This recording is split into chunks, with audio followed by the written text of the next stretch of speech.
Hi, my name is Kristen Miglerino and I'm 25 years old. I live in a town called Brandon in the state of Florida, which is located right outside of Tampa, about southeast, about 10 miles from Tampa if you take the expressway.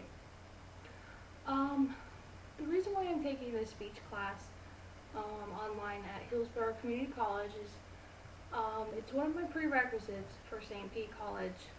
Um, I'm currently in the program for respiratory therapy, and I'll be taking it for 2 years. One of my requirements was speech, so I wanted to make sure that I did that early. As a respiratory therapist, you may be asking what this is. But respiratory therapy is a position in the hospital which involves people going around checking airways, listening for breath sounds. The respiratory therapist must have a full understanding of cardiophysiology, cardiopulmonary physiotherapy. When you see the respiratory therapist, if you're a patient at the hospital and you have an asthma problem, or if you're an asthmatic, or you're just having trouble with your work of breathing, some people with sleep apnea, we are involved in mechanical ventilation, or we give breathing treatments, which they involve some medications given by aerosol treatment.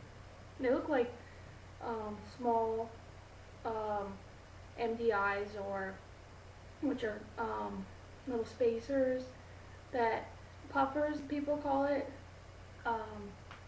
So we give breathing treatments, and it takes 2 years though to complete the program at St. Pete College.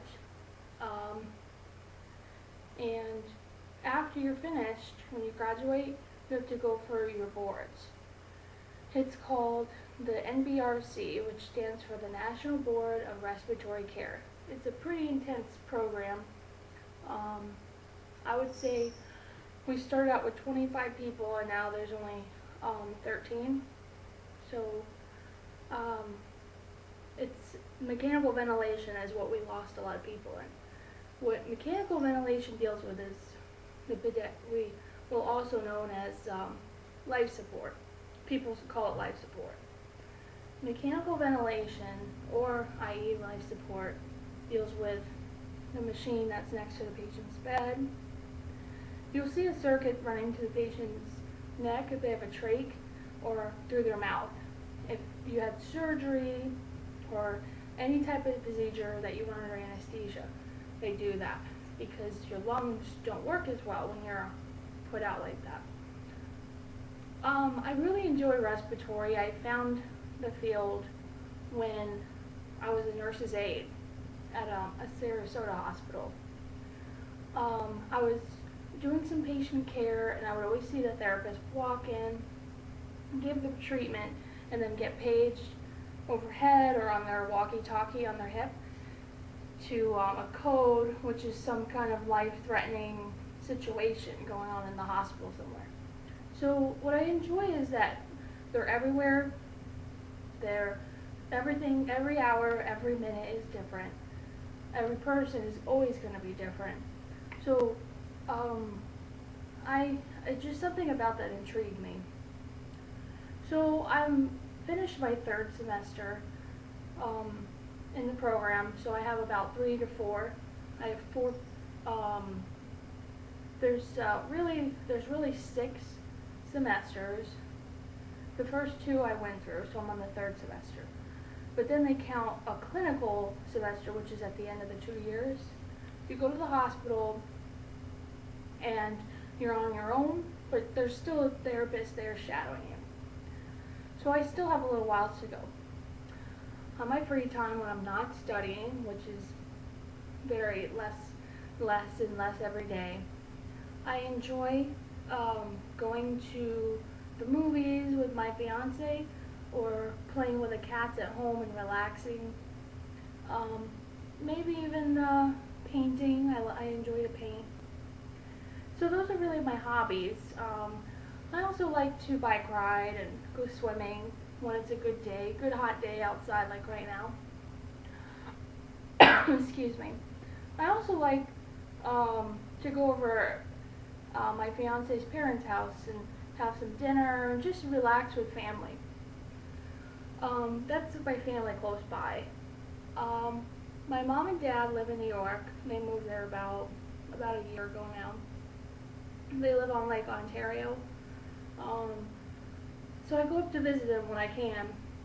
I enjoy going there because it feels like a vacation, my vacation away from all the hectic schedule I have. Oh, I also work at Tampa General as a respiratory assistant. Um, it's also rare to have that position. The reason is because they want select students to train on the job. Well, what I do at Tampa General as a respiratory assistant is I go around doing these little breathing devices called incentive spirometers. It's interesting to see people achieve something even on this little plastic device. I really enjoy showing people. Some people say, oh, it's on my side table and I don't want to use it.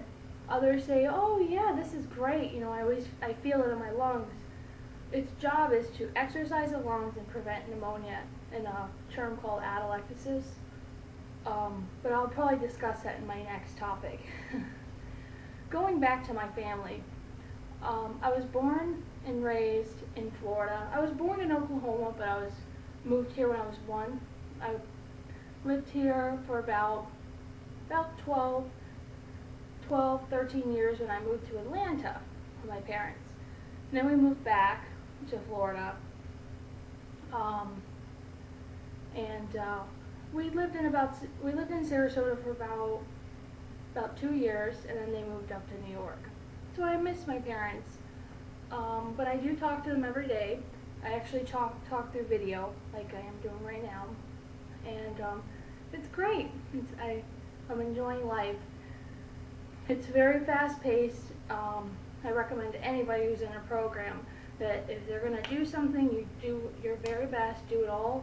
And if you have a second thought, like maybe this is not for me, either talk to somebody or figure out what you need to do next. So, anyways, I hope you have a good day and thank you for listening.